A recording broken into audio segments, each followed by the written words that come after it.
시청자 여러분 안녕하십니까? 2월 24일 화요일 뉴스타트 1부 시작합니다. 어제 오후 경남 밀양 야산에서 시작된 불이 대형 산불로 확산하면서 산림청이 대응 단계를 2단계로 높이고 밤샘 진화를 이어가고 있습니다. 피해 면적이 100헥타르를 넘어선 가운데 진화율은 아직 40%대에 그치고 있습니다. 취재기자 연결해 자세한 산불 상황 알아보도록 하겠습니다. 손효정 기자, 지금 산불은 얼마나 잡혔습니까? 네, 어제 오후 4시쯤 경남 밀양시 삼랑진읍의 한 야산에서 불이 나 현재 12시간 넘게 진화 작업이 이뤄지고 있습니다. 앞서 산림당국은 산불 대응 1단계와 국가소방동원령을 내린 데 이어 오늘 새벽 2시부터 대응 단계를 2단계로 격상해 확산 저지 안간힘을 쓰고 있습니다. 야간이라 헬기는 철수했고 지상 진화 인력 620여 명과 진화 장비 150여 대가 투입돼 방어선을 구축하고 불길이 번지는 것을 막고 있습니다. 박은식 산림청장 직무대리가 현장을 직접 지휘하고 있습니다. 산불 대응 2단계는 피해 면적이 100헥타르를 넘거나 예상 진화 시간이 48시간 이상일 때, 또 주택과 같은 주요 시설 20동 이상 피해가 우려될 때 발령됩니다. 새벽 2시 기준 밀양의 산불 영향 구역은 108헥타르까지 늘어났습니다. 축구장 150개에 맞먹는 규모입니다.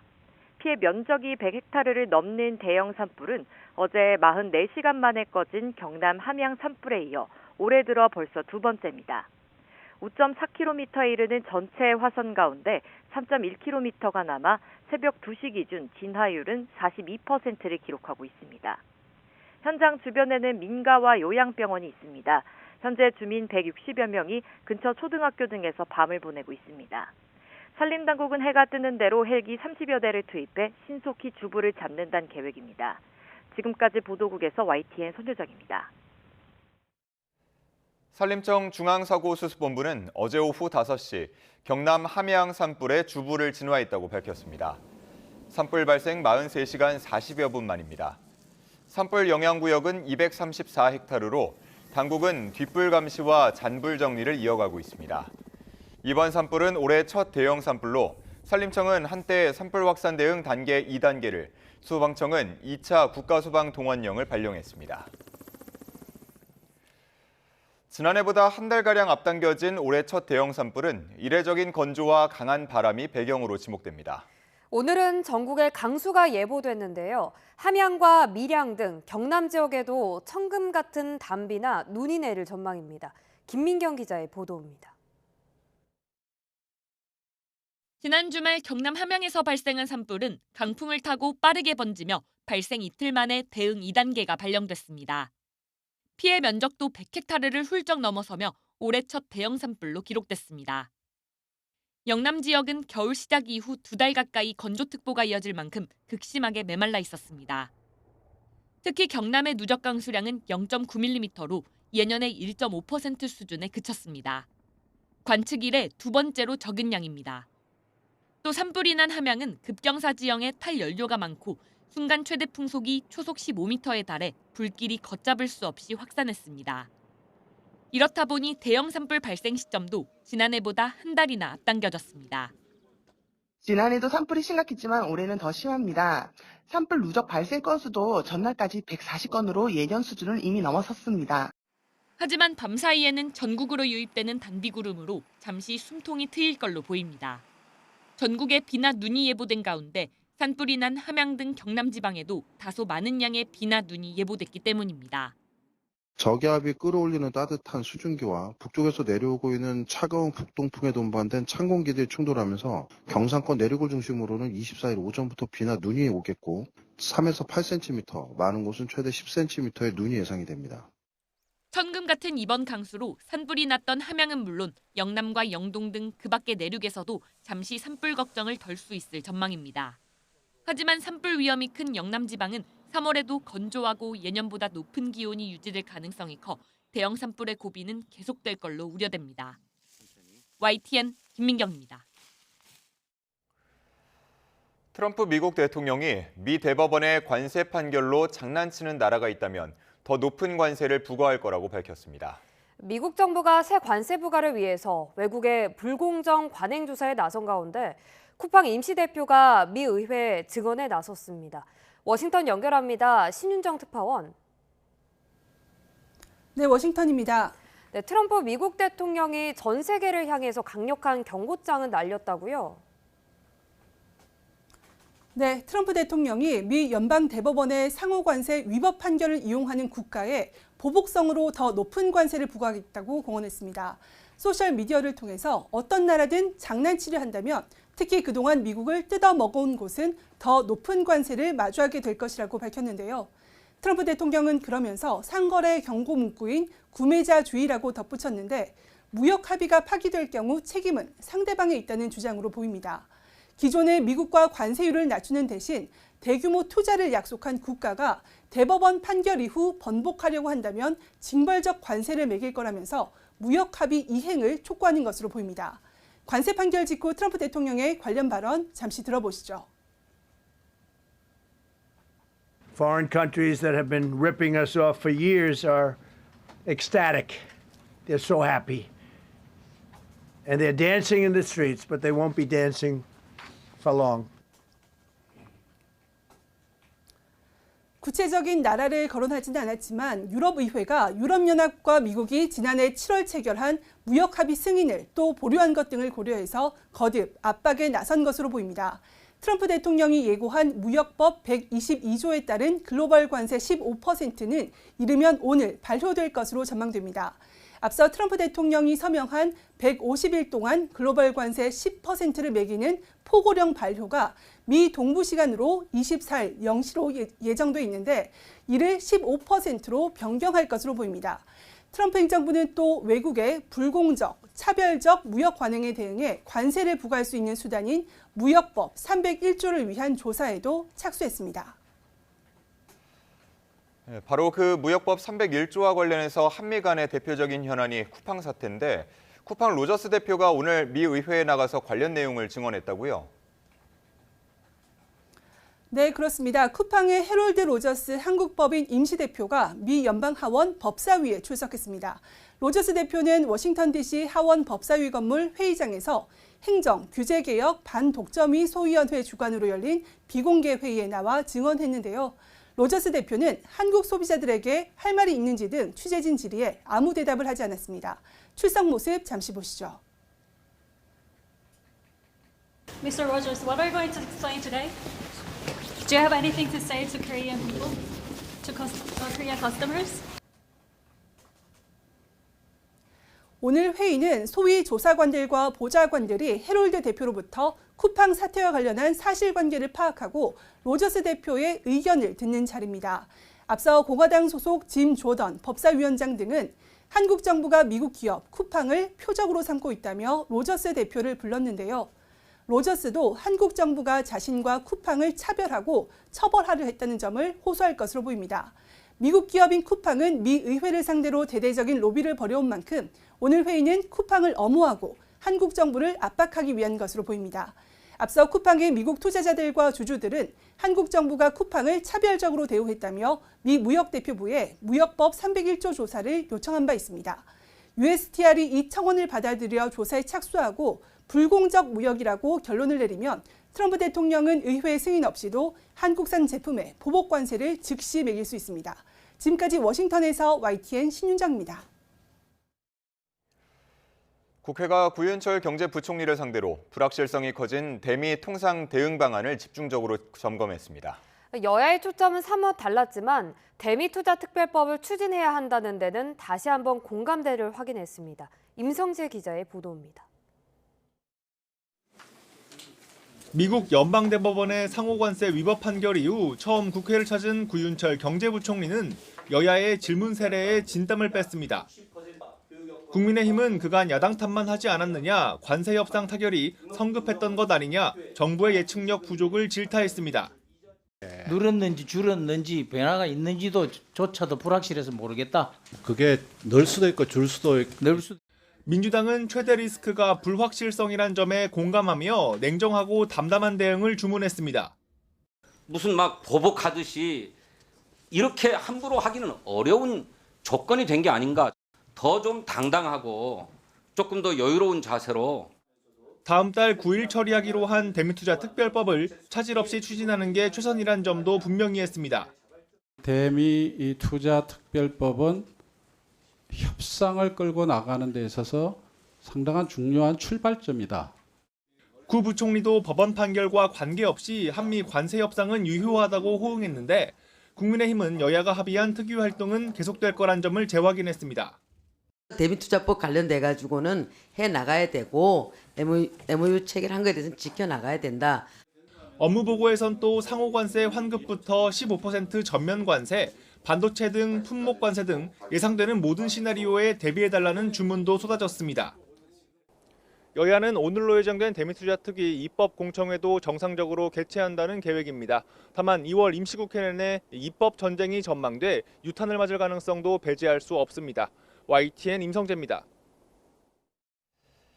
6.3 지방선거를 앞두고 여야 모두 본격적인 선거 채비에 돌입했습니다. 비교적 순조롭게 출발한 민주당과 방향성과 내홍 등으로 시끄러운 국민의힘이 극명하게 대비되는 모습입니다. 윤흥성 기자가 보도합니다. 서울시장을 노리는 민주당 소속 6명이 한자리에 모였습니다. 민주당 광역단체장 후보 면접에 참가한 이들은 선의의 경쟁을 약속했습니다. 내란을 확실히 종식시킬 수 있는 이번 지방선거를 만들고자 합니다. 어두운 곳은 밝게, 밝은 곳은 더 밝게 만들어야 됩니다. 세금이 아깝지 않은 서울, 글로벌 G2 도시 서울을 위해서 시민과 함께 뛰겠습니다. 인천시장에 출사표를 던진 박찬대 의원과 강원지사에 도전하는 우상호 전 청와대 정무수석 등도 검증대에 올랐습니다. 민주당은 이틀 동안 광역단체장 후보 면접을 진행하고 4월 20일까지 모든 지역의 공천을 마무리할 예정입니다. 각각 서울시장과 경기지사에 도전했던 서영교, 김병주 의원은 불출마를 선언하는 등 교통정리도 일단은 순조롭습니다. 민주당은 이재명 정부 출범 이후 첫 전국 단위 선거에서 압도적 승리로 내란 세력 완전 청산을 이루겠다는 각오입니다. 지방선거 승리로 윤 어게인 내란 세력을 심판하겠습니다. 윤석열 검찰 독재 정권의 비정상을 정상으로 돌려놓겠습니다.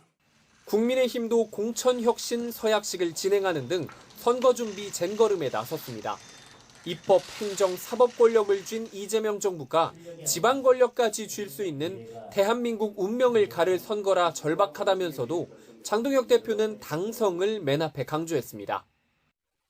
당이 가려고 하는 방향과 같은 방향으로 힘을 모을 수 있는 사람들, 그런 사람들을 공천해 주십시오. 국민의힘은 다음 달 5일부터 공천을 신청받고 광역 기초의원에 지원하는 만 45살 미만 정치 신인은 심사료를 면제하는 등의 청년 패스트트랙 제도도 도입했습니다. 다만 이정현 위원장 체제의 공천관리위원회 출발이 순탄치만은 않습니다. 이재명 대통령 선거법 사건 변호인 이력이 드러난 황수림 변호사가 공관위원을 사퇴했고 인구 50만 명 이상의 대도시 공천은 중앙당이 맡기로 한 것도 과도하다는 비판이 나오고 있습니다. 무엇보다 윤어게인을 선언한 장동혁 체제로는 TK를 빼면 전멸할 거라는 위기감이 큽니다. 구청장 후보를 찾기도 힘든 상황입니다. 경기도 역시 마찬가지입니다. 저도 위험하죠. 그래서 이렇게 절규하는 거 아닙니까? 여야는 한 목소리로 필승을 다짐하고 있지만 이처럼 분위기는 사뭇 다릅니다. 순조롭게 출발한 여당이 끝까지 웃을지 위기의 야당이 반전을 이룰지 100일간의 레이스가 막을 올렸습니다. YTN 윤웅성입니다. 최근 우리나라를 제외한 미국과 일본의 공동훈련과 미국의 단독훈련을 놓고 논란이 계속되고 있습니다. 다음 달에 예정된 한미연합훈련에 영향을 미치는 게 아니냐는 지적도 나오자 국방부는 예정대로 훈련을 진행한다고 밝혔습니다. 김문경 기자가 보도합니다. 논란은 지난달 15일로 거슬러 올라갑니다. 미국이 한 달여 뒤 한미일 공중훈련을 제안했지만 국방부는 설날 연휴와 일본 다케시마의 날 직전 훈련에 난색을 표하며 시기와 방식을 역제안한 것으로 알려졌습니다. 이후 일정이 조율되는 과정에서 미국은 18일부터 이틀간 서해상에서 단독 훈련을 하고 비슷한 시기 일본과 동중국해 등지에서 공동 훈련을 실시했는데 결과적으로 한미는 물론 한미일 연합 공중훈련은 이루어지지 않았습니다. 이를 놓고 한미 간에 엇박자가 생긴 게 아니냐는 지적이 잇따르자 국방부는 미일 양국 훈련은 한미일 연합훈련과 무관하고 한미일 안보협력은 긴밀한 공조를 바탕으로 안정적으로 시행할 예정이라고 밝혔습니다. 그러면서 다음 달로 예정된 전반기 연합훈련도 예정대로 실시한다고 강조했습니다. 3월에 계획된 FS 연습 같은 경우는 축소가 아니고 정상 시행할 예정입니다. 이번 연합연습은 우리 군의 임기 내 전자권 전환을 위한 미래연합사 완전 운용 능력 검증에 중점을 둘 것이고요. 하지만 공동 브리핑 일정이 아직 확정되지 않으면서 구체적인 훈련 로드맵이 나올 때까지 논란은 계속될 것으로 보입니다. 이런 가운데 노동당 9차 당대회를 열고 있는 북한은 아직 대남 대미 메시지는 내지 않고 있습니다. 다만 리선권과 김영철 등 대남 업무를 맡아온 인물들이 주요직에서 배제되면서 적대적 두 국가론에 별다른 변화가 없는 게 아니냐는 분석이 나옵니다. 아직까지 당대회 끝난 게 아니기 때문에 좀 더 지켜보도록 하겠습니다. 특히 다음 달로 예정된 연례적 연합훈련에 대해 북한은 침략전쟁 연습이라고 강하게 반발해왔다는 점에서 훈련 일정의 변화나 북한의 태도 여부에 관심이 고조될 전망입니다. YTN 김문경입니다. 국민의힘은 한미 군당국이 내일로 예정된 한미 연합연습 자유의 방패 계획 발표 일정을 연기했다는 보도를 놓고 한미동맹은 어떤 상황에서도 흔들려선 안 된다고 강조했습니다. 박성훈 수석대변인은 논평에서 자유의 방패 실시 계획 발표가 연기됐다는 한 보도를 인용하며 한미가 훈련 방식과 규모를 놓고 이견이 노출된 것으로 전해져 국민 우려가 깊어지고 있다고 말했습니다. 오늘의 주요 경제 일정입니다. 어제 장중 5,930선을 돌파하며 6,000시대의 기대감을 높은 코스피. 오후 들어서 상승분을 반납하며 결국 0.65% 오른 5,846.09로 마감했는데요. 오늘도 사상 최고치 경신에 도전할까요? 잠시 뒤 개장 상황 함께 확인하시죠. 국립해양조사원이 오늘부터 해양공간정보 포털 개방해와 해양안전앱 안전해에서 개선된 바다지도 서비스를 제공합니다. 해당 바다지도는 이용자가 다양한 해양 정보를 손쉽게 확인할 수 있도록 제작한 온라인 지도로 국립해양조사원은 바다지도 서비스를 10년 만에 대폭 개선했습니다. 비만 치료제나 다이어트에 도움을 주는 성분을 표방한 식품 16개 제품에 대한 안전성, 표시 광고 실태 조사 결과가 발표됩니다. 한국소비자원은 해당 제품들이 부당 광고를 하고 있다고 밝혔는데요. 자세한 내용은 정오에 확인할 수 있습니다.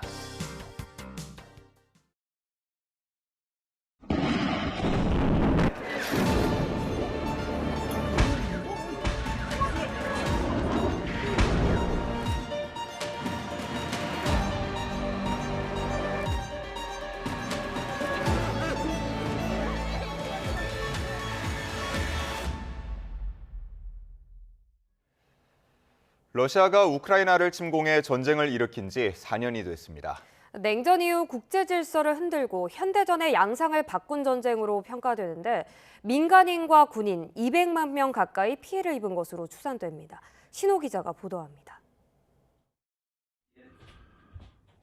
2022년 2월 24일 새벽 우크라이나 수도 키이우를 포함해 주요 도시를 러시아가 동시에 공격했습니다.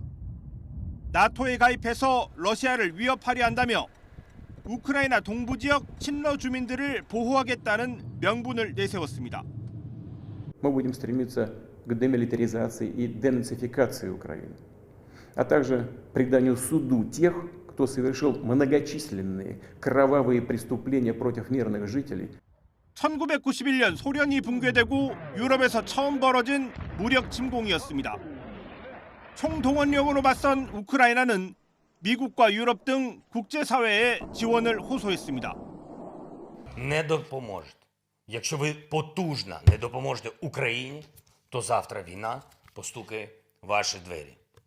Слава Збройним силам України. 전쟁 초기 파죽지세로 밀어붙이던 러시아는 우크라이나의 강력한 저항을 뚫지 못했습니다. Let Russians destroy our independence, destroy our cities, kill our citizens, kill our children, kill our elderly people. I made a decision to come back to Ukraine and fight. 3월부터 소강 국면을 맞던 전선은 4년을 맞는 지금까지 교착 상태입니다. 드론을 포함한 정밀 무기 체계가 전투기와 탱크의 전통적 조합을 대체했습니다.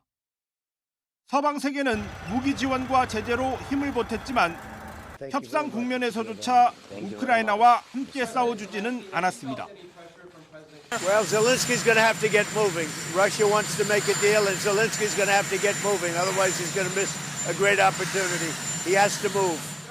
종전 협상은 영토 확정 문제 앞에 몇 달째 막혀 있습니다. 전쟁 4년 동안 군인과 민간인 200만 명 가까이 다치거나 사망했고 1,000만 명 넘는 난민이 발생한 것으로 추산됩니다. 국제 질서를 흔들고 현대전의 양상을 뒤바꾼 것으로 평가되는 냉전 이후 유럽 최대 규모의 전쟁은 아직도 진행형입니다. YTN 신호입니다.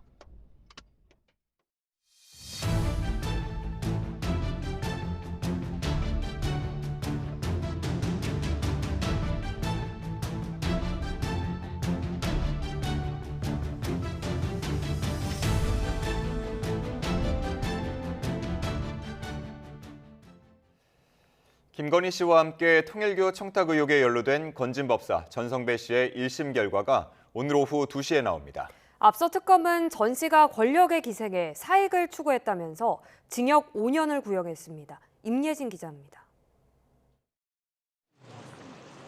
통일교로부터 현안 청탁과 함께 금품을 수수한 혐의를 받는 건진법사 전성배 씨의 1심 선고 기일이 오늘 열립니다. 전 씨는 김건희 씨와 공모해 윤영호 전 통일교 세계본부장으로부터 교단 현안 청탁의 대가로 샤넬 가방과 그라프 목걸이 등 8천여만 원 상당 금품을 수수한 혐의로 재판에 넘겨졌습니다.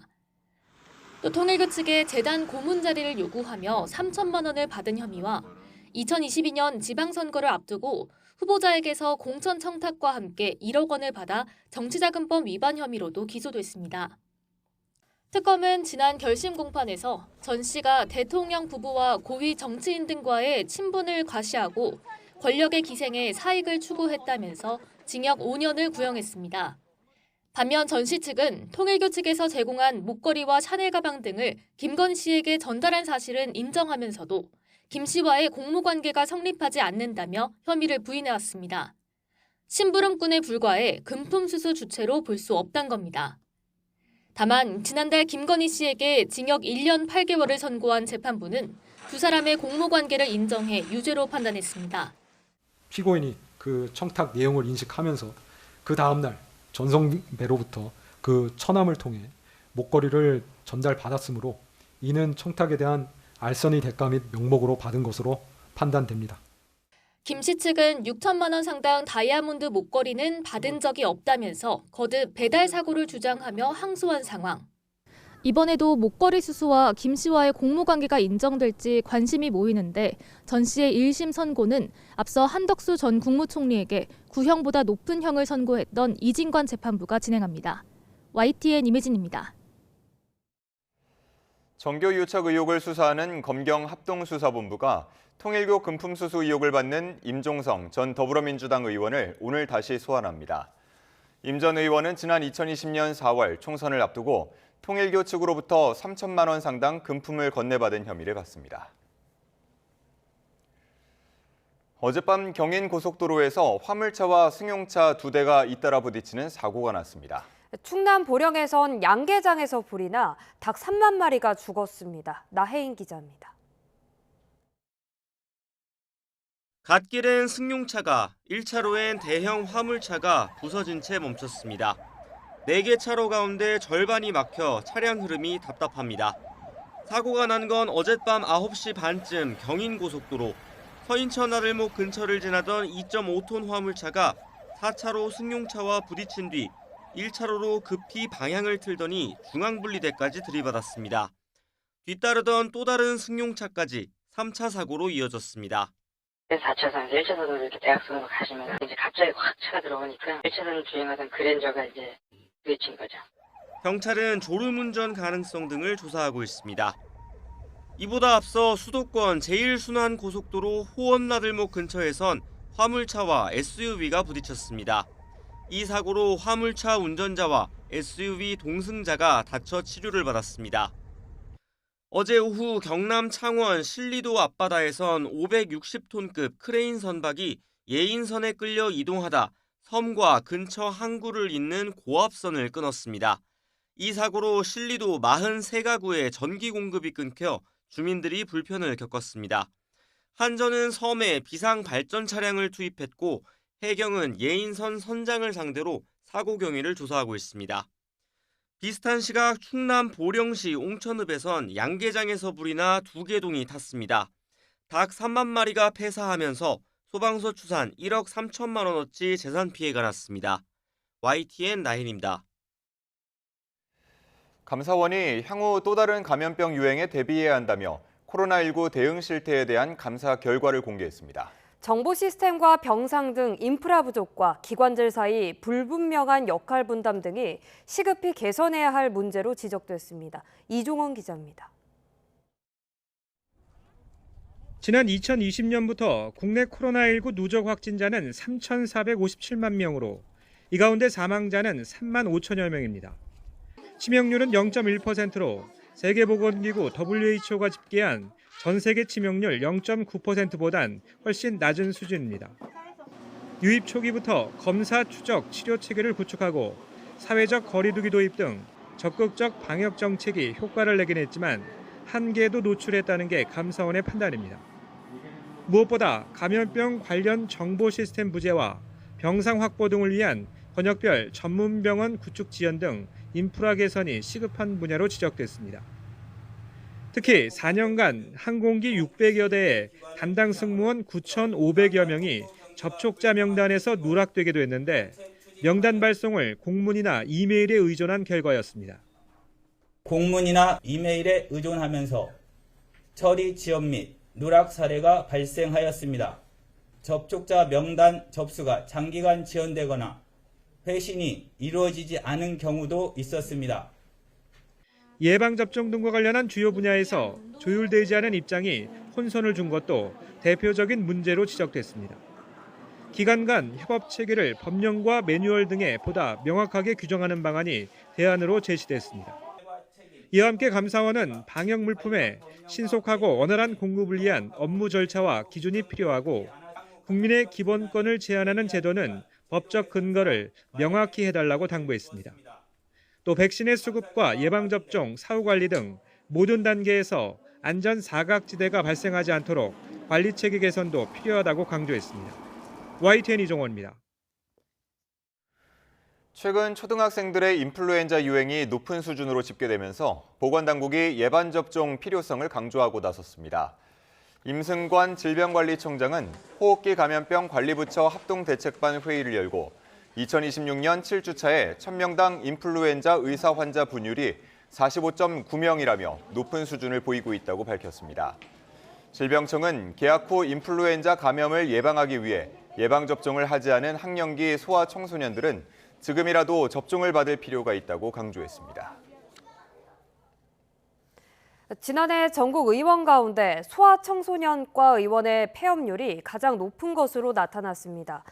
건강보험 심사평가원의 요양기관 개폐업 현황 자료를 보면 지난해 신규 개업한 소아청소년과는 59곳, 폐업은 89곳으로 신규 대비 폐업 비율은 150.8%였습니다. 이는 전체 의원 가운데 가장 높은 수치로 마취통증의학과 76.3%, 산부인과 76.1% 등의 폐업률이 높은 편이었습니다. 한 줄 뉴스입니다. 서울 노원경찰서는 방세 미납 문제로 자신의 건물 세입자를 흉기로 다치게 하려 한 혐의로 60대 남성 A씨를 입건해 조사하고 있습니다. 서울 중랑경찰서는 에어컨 실외기를 지나가던 사람들을 향해 던진 혐의로 30대 남성 A씨를 입건해 조사하고 있습니다. 서울 동부지방검찰청은 동업자의 음료에 농약을 넣어 살해하려 한 혐의로 30대 남성을 구속 기소했습니다. 경기 안산 상록경찰서는 자해 소동을 벌인 벌금 미납 수배자를 테이저건으로 이용해 제압해 응급 입원 조치했다고 밝혔습니다. 교통사고를 낸 지인 대신 운전자라고 허위 자백한 사례가 검찰의 보안 수사 끝에 적발됐습니다. 강풍에 이발소 간판이 떨어지면서 20대 남성이 숨진 사건과 관련해 경찰이 건물주와 이발소 업주를 검찰에 넘겼습니다. 지금까지 한 줄 뉴스였습니다. 이재명 대통령이 같은 소년공 출신으로 각별한 유대감을 표시했던 브라질의 룰라 대통령과 어제 청와대에서 정상회담을 했습니다. 양국 관계를 전략적 동반자 관계로 격상하고 핵심 광물 등 여러 분야에서 협력을 강화하기로 했습니다. 강진원 기자의 보도입니다. 룰라 브라질 대통령 대회가 탄 차량이 취타대와 전통 의장대의 호의를 받으며 청와대 경내로 들어옵니다. 이재명 대통령, 청와대로 복귀한 뒤 첫 국빈을 반갑게 맞이합니다. 첫 임기 때인 지난 2005년 이후 21년 만에 국빈 자격으로 한국을 다시 찾은 룰라 대통령과 이 대통령은 지난해 6월 G7 정상회의를 계기로 처음 만난 이후 각별한 유대감을 보여왔습니다. 가난한 소년공 출신에다 검찰 수사와 재판 위기 등을 겪은 정치적 서사가 비슷하기 때문입니다. 서면 예술입니다. 양국은 이번 회담에서 두 나라 관계를 기존 포괄적 협력 동반자 관계에서 한 단계 더 올리기로 뜻을 모았습니다.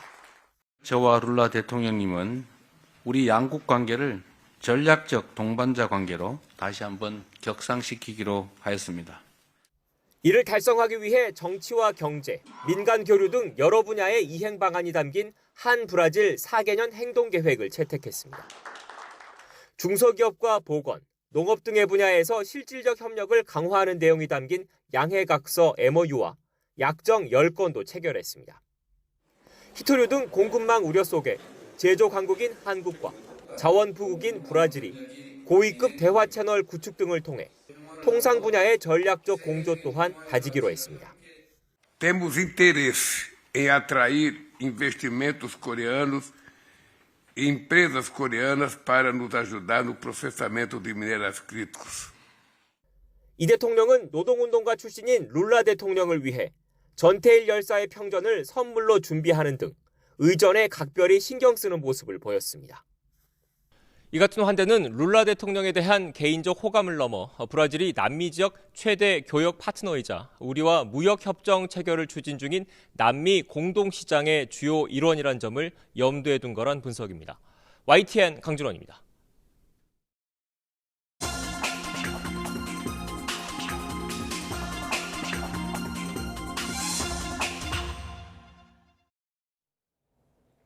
오늘의 글로벌 픽입니다. 일본 도쿄의 초고층 랜드마크, 도쿄 스카이트리에서 엘리베이터가 급정지하면서 관광객 20명이 5시간 넘게 고립됐습니다. 다친 사람은 없었지만 빠져나오는 과정은 공포 그 자체였습니다. 도쿄에서 이승배 특파원이 보도합니다. 전망대에 올라간 사람들이 움직이지도 못하고 어쩔 줄 몰라 합니다. 유일한 통로인 엘리베이터가 갑자기 멈췄기 때문입니다. 초고층 랜드마크인 도쿄 스카이트리에서 사고가 발생한 건 밤 8시 20분쯤. 입구에서 전망대까지 높이는 무려 350m가 넘습니다. 올라가는 엘리베이터는 총 4대가 있는데 이 가운데 2대가 갑자기 작동을 멈췄습니다. 전망대에서 내려오다가 지상 30m 높이에서 급정거한 건데 관광객 20명이 타고 있었습니다. 이 가운데는 어린이도 있었습니다. 다행히 다친 사람 없이 모두 구조됐지만 5시간 반 동안 공포에 떨어야 했습니다. そんなこと起こるんだなっていう、なんで起きたのかなっていうのは気になります。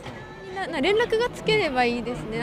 けど、でも次起こらなければいいなって思いますね。 구조 과정은 쉽지 않았습니다. 고장난 엘리베이터 옆에 다른 엘리베이터를 붙이고 이 사이에 1.5m짜리 금속판을 깔아 한 사람씩 이동했습니다. 지상 30m 높이에서 다리를 건너야 하는 아찔한 상황. 일부 승객들은 산소 부족을 호소했다는 말도 나옵니다. 이 사고 직후 안전을 위해 나머지 엘리베이터도 1시간가량 운행을 중단하면서 전망대에 올라가 있던 1,200명도 바로 내려오지 못했습니다. 朝起きたらテレビ見たらなんかね閉じ込められたっていうのを言ってたのでものすごい残念です。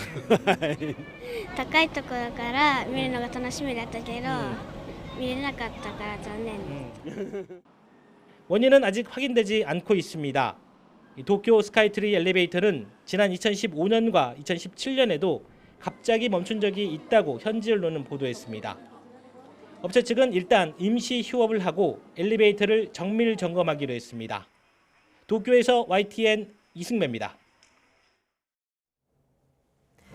미국 북동부 지역에 폭설과 강풍을 동반한 강력한 겨울눈 폭풍이 몰아치면서 뉴욕과 보스턴 등 이 일대 주요 도시공항들이 사실상 운영을 중단하고 도로교통이 마비됐으며 정전 피해가 속출했습니다.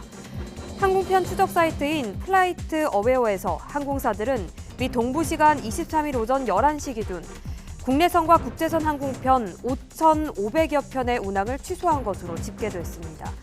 뉴욕시와 보스턴시 인근 주요 공항은 대부분 항공편이 결항하면서 사실상 제설을 제외한 운영이 중단됐습니다. 네팔 중부 산악지대 고속도로에서 40명 넘게 탄 버스가 강으로 추락해 19명이 숨졌습니다. AP통신과 현지 온라인 매체 네팔 프레스 등에 따르면 현지 시간 23일 오전 1시쯤 수도 카트만두에서 서쪽으로 80km가량 떨어진 다딩 지역 인근 산악지대 고속도로에서 버스가 산비탈을 따라 300m 아래 강으로 추락했습니다. 영국 산업장관 재직 시절 미국 억만장자 성범죄자 제프리 앱스타인에게 정부 내부 정보를 유출했다는 의혹을 받아온 피터 맨덜슨 전 미국 주재 영국 대사가 체포됐습니다. 맨덜슨은 현지 시간 23일 캠튼에 있는 자택에서 경찰에 체포됐습니다. 지금까지 글로벌픽이었습니다. 해양수산부가 이전하면서 부산 지역 해양 관련 대학 입시 경쟁률이 눈에 띄게 높아진 것으로 나타났습니다. 미래 인재를 선점하기 위해 발빠르게 움직이는 모습도 포착됐습니다. 차상은 기자입니다. 인재 선발 방향과 미래교육 전략을 부산, 울산, 경남 지역 고등학교에 공유하는 설명회. 국립부경대학교가 해양수산부 부산 이전을 계기로 마련한 자리입니다. 해수부도 인재 설명회에 참여해 해양수산 분야 국가 정책과 인재 육성 계획을 소개해 눈길을 끌었습니다. 산업 분야에 있어서 단순 채취에서 스마트함식으로 그리고 직관적인 경영에서 데이터 기반의 의사결정이 이제 필요한 시점입니다. 이번 입시에서 부경대는 정시 모집 경쟁률이 7.19대 1을 기록해 역대 최고를 기록했습니다. 특히 해양공학 및 생물공학과의 경쟁률은 14.6대 1과 13.8대 1을 각각 기록해 해양 분야의 인기를 실감케 했습니다. 해수부 이전 효과가 분명하다는 게 대학 측 판단입니다. 학교의 인지도는 물론이고 해수부의 부산 이전에 따른 해양 수도로의 어떤 그런 역할의 확장으로 인해서 많은 수험생들이 기대하는 것이 아닌가라고 평가하고 있습니다.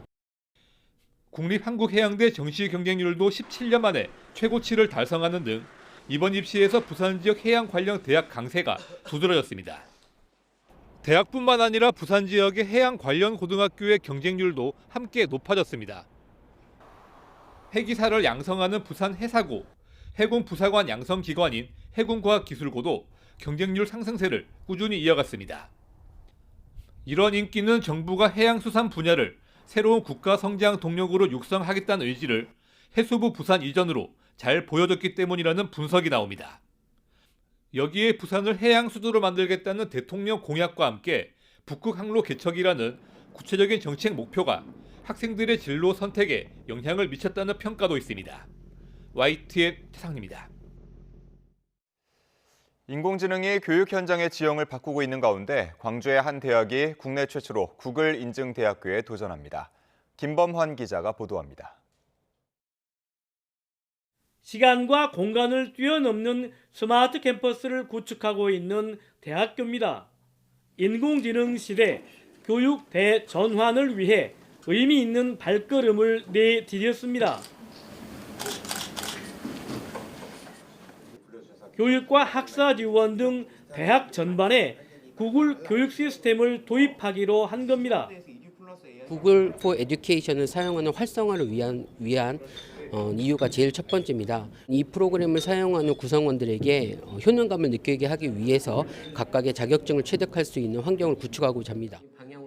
구성원들의 이런 노력은 우리나라 첫 구글 인증대학교 선정으로도 이어질 것으로 대학 측은 내다보고 있습니다.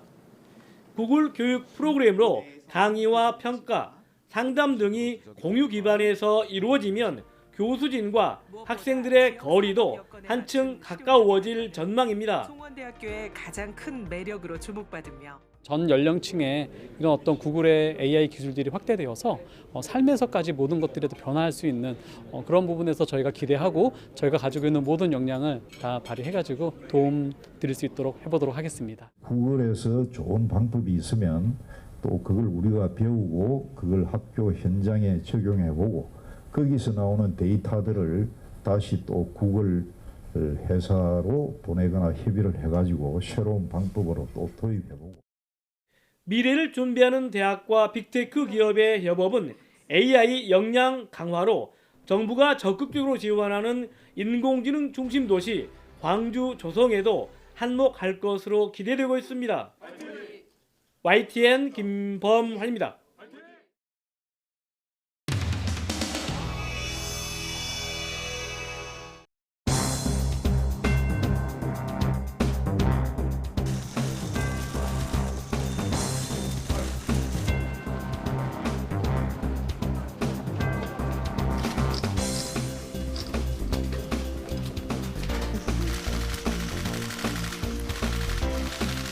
윤석열 전 대통령에게 무기징역이 선고되었습니다. 안타깝고 참담합니다. 아직 1심 판결입니다. 무죄 추정의 원칙은 누구에게나 예외 없이 적용되어야 합니다. 이미 윤석열 전 대통령은 탄핵을 통해 계엄에 대한 헌법적 정치적 심판을 받았습니다.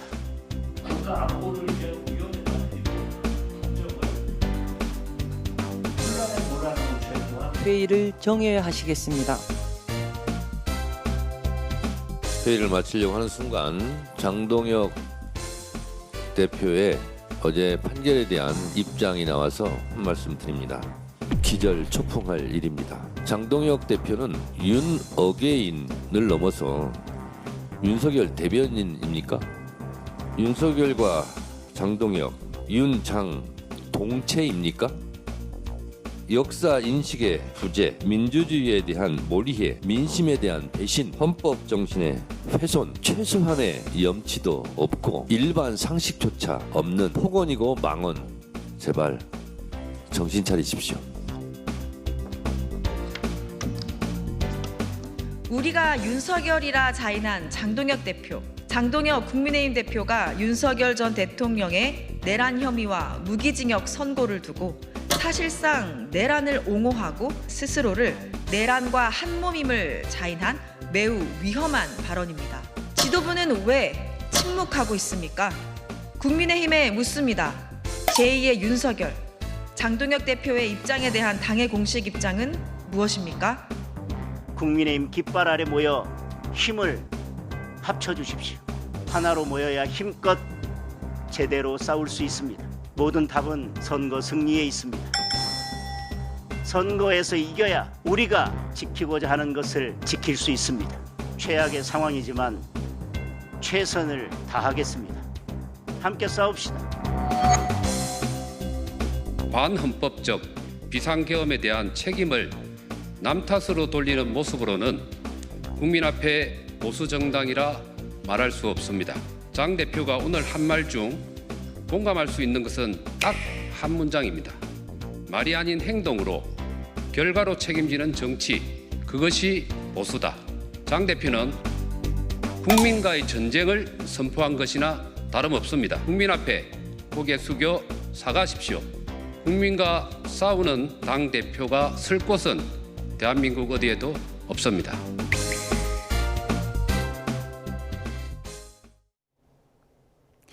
경남 함양에 이어 밀양에도 산불이 발생한 가운데 오늘은 전국에 건조함을 달래줄 눈비가 오겠습니다. 눈비는 오전 중 전국으로 확대되겠는데요. 산불이 난 함양 등 경남 지방에도 다소 많은 양의 비나 눈이 예보됐습니다. 일부 경북과 경남 지역에는 대설 예비특보가 내려진 가운데 영남 내륙에는 10cm가 넘는 큰 눈이 오겠고요. 또 충북과 전북 동부에도 최고 5cm의 다소 많은 눈이 내리겠습니다. 특히 영남 내륙을 중심으로는 시간당 최고 3cm의 강한 눈이 집중되겠습니다. 건조특보는 눈비가 내리며 해제되거나 완화될 걸로 보이지만 눈의 형태가 습하고 무거운 습설이라 시설물 피해 대비하셔야겠습니다. 흐린 날씨 속에 기온은 크게 오르지 못하겠습니다. 이 시각 서울의 기온이 1.2도, 대전은 0.8도로 출발하고 있고요. 한낮에도 서울이 6도, 대전과 대구 5도에 그치며 어제보다 또 예년보다 낮겠습니다. 다만 내일 낮부터는 다시 기온이 크게 오르겠고요. 주 후반에는 영동과 남부지방에 또다시 비가 내릴 전망입니다. 날씨였습니다. 이상으로 뉴스타트 1부 마칩니다. 잠시 후 2부가 이어집니다. 시청해주신 여러분 고맙습니다.